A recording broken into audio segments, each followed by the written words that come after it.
Usai telan kekalahan besar dari timnas Australia, Ketua Umum PSSI angkat bicara, dan pendapat Patrick Kluivert usai pertandingan, serta peluang timnas Garuda ke babak berikutnya.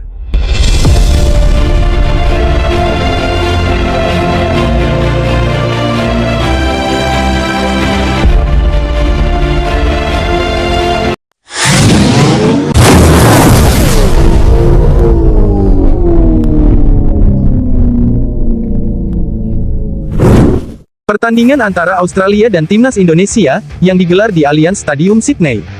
Pada awal laga Indonesia emang tampil cukup dominan dengan serangan total footballnya, namun tampaknya serangan demi serangan dengan strategi yang dibangun oleh pelatih Patrick Kluivert tampak monoton, seolah-olah para pemain Indonesia tampak kaku, dan kehilangan kreativitas. Timnas Garuda tak mampu mengimbangi ketangguhan lini tengah dan belakang Australia yang begitu rapi dan disiplin. Di menit awal laga, Indonesia yang mendapat hadiah penalti setelah Struijk diganjal di area kotak penalti Australia, di mana penalti yang dieksekusi oleh Kevin Dix gagal, untuk merebut satu angka untuk timnas Garuda.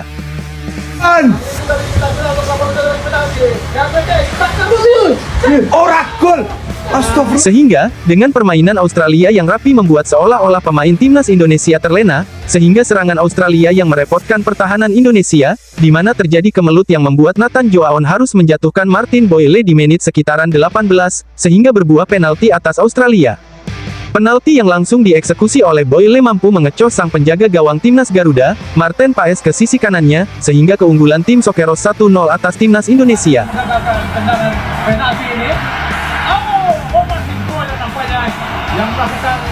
Lagi-lagi kelengahan timnas Indonesia yang gagal menjaga posnya masing-masing membuat Australia melancarkan serangan yang begitu baik, sehingga membuat JIZ tampak kerepotan untuk mengawal pergerakan para pemain Australia, sehingga dengan kecerdikan para pemain Australia yang membuat Nissan Veluvillei bebas dari jebakan offside, dan mampu melakukan tendangan chip yang membuat Marten Paes kerepotan untuk mengantisipasinya, sehingga di menit 20, Australia unggul 2-0 atas Indonesia.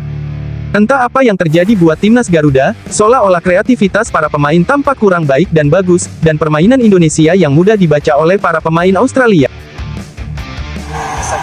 Walaupun dia mungkin juga sempat agak terkejut dengan approach Indonesia, tapi sejauh ini sesuai dengan apa yang diinginkan terjadi. Australia yang begitu bagus dan disiplin di setiap lini, di menit ke-35, Indonesia harus menelan pil pahit lagi, setelah permainan tiki-taka oleh beberapa pemain penyerang Australia membuat pemain belakang Indonesia kewalahan, sehingga dengan mudahnya Jackson Irvine menceploskan bola ke gawang Marten Paes, sehingga menambah keunggulan Australia atas Indonesia 3-0.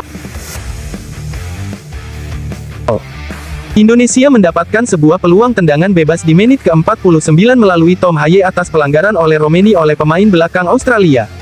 Namun belum mampu merubah keadaan, mengingat kedisiplinan para pemain bertahan dan belakang Australia yang begitu sulit untuk ditembus. Walau tendangan kaki kiri oleh Romeni yang sempat dilepaskan ke gawang kiper Australia, namun masih bisa ditepis. Di babak kedua, timnas Garuda sudah mampu keluar dari tekanan, serangan demi serangan dilancarkan untuk menerobos pertahanan Australia. Tom Haye dan kawan-kawan tampak sudah mulai mengeluarkan permainan terbaiknya, namun masih belum tampak kreativitas dan alur permainan yang jelas untuk timnas Indonesia, sehingga tampak peluang demi peluang hanya terbuang sia-sia dan belum mampu memaksimalkannya. Namun bukan berarti Australia tak punya serangan. Di menit 60 Australia melalui sepak pojok mampu mencuri gol melalui Lewis Miller dengan sundulannya yang tampak begitu bebas sendirian, tanpa adanya pressing dari Sandy Walsh yang berada di dekatnya, sehingga skor bertambah menjadi 4-0 buat kubu tuan rumah. Kosong dan juga keluarkan di belakang dari Indonesia. Kita lihat Sandy Walsh, apa yang terjadi Coach masih dingin sepertinya, dia baru masuk dan melepas begitu saja, padahal dia tadi sempat mengganggu pergerakan dari. Di babak kedua ini, Indonesia yang terus berjuang untuk membalikkan keadaan tampak mulai berputus asa. Dilihat permainan Indonesia yang masih berputar-putar di tengah dan di belakang, sehingga aliran bola buat para penyerang Indonesia tampak minim, sehingga belum tampak skema total football yang digarap oleh sang pelatih Patrick Kluivert dan koleganya. Dilakukan untuk lebih berani lagi masuk dari sisi sayap. Next kepada oleh Romeni.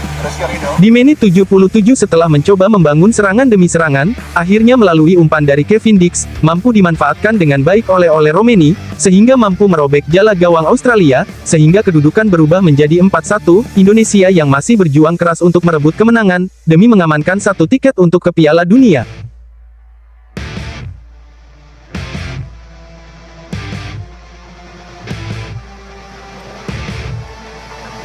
Walau Indonesia terus mencoba melalui kaki Kevin Dix yang terus memberikan umpan, namun tak ada pemain penyerang Indonesia yang berada di kotak penalti Sokeros, sehingga serangan itu tampak sia-sia.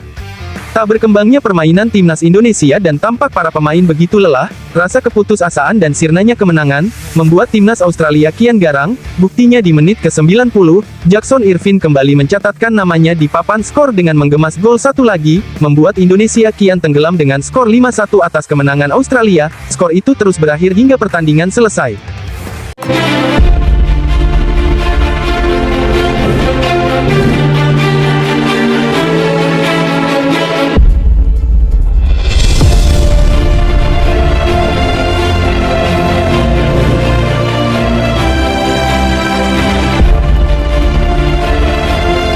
Setelah kekalahan yang diperoleh timnas Garuda dengan tumbang 5-1 di kandang Australia, pelatih Kluivert angkat bicara, "Hari ini hari yang buruk buat kami, namun saya selalu salut buat para pemain yang telah berjuang segenap raganya di atas lapangan, namun mereka bermain lebih baik dari Indonesia," ujar Kluivert.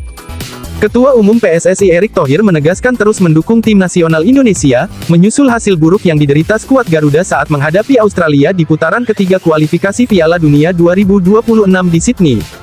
"Saya tetap dukung tim nasional sepak bola Indonesia di saat kalah ataupun menang. Karena saya mencintai bangsa ini seutuhnya," kata Erick dalam pernyataan di akun media sosial Instagram pribadinya.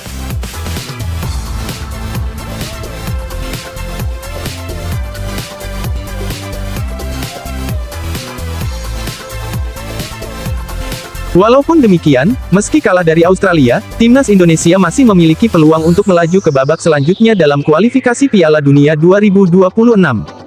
Peluang untuk lolos langsung ke putaran final akan sangat kecil. Namun, harapan untuk melanjutkan babak selanjutnya masih ada. Timnas Indonesia dapat mempertahankan posisinya di 4 besar grup C, asalkan hasil pertandingan di negara lain mendukung. Dengan skenario yang tepat, Indonesia masih bisa melangkah lebih jauh dalam kualifikasi Piala Dunia ini. Meski hasil di Sydney mengecewakan, Erick Thohir menegaskan bahwa perjuangan timnas Indonesia belum berakhir. Ia menekankan pentingnya mentalitas kuat bagi para pemain untuk terus berjuang demi target menembus Piala Dunia. Ketua Umum PSSI juga menambahkan, "Saya akan tetap kerja keras membangun tim nasional ini untuk menembus Piala Dunia. Kepada para pemain, tetap tegakkan kepala kalian. Peluang itu masih ada," ujar Erick. Indonesia masih memiliki beberapa pertandingan tersisa di grup C untuk memperbaiki posisi di klasemen. Tim asuhan Kluivert dituntut untuk segera bangkit agar tetap menjaga asa lolos ke putaran berikutnya. Nah, gimana perasaan kalian guys? Setelah timnas kesayangan kita dibombardir oleh Australia, mari terus dukung tim kesayangan kita agar di pertandingan berikutnya bisa menuai kemenangan.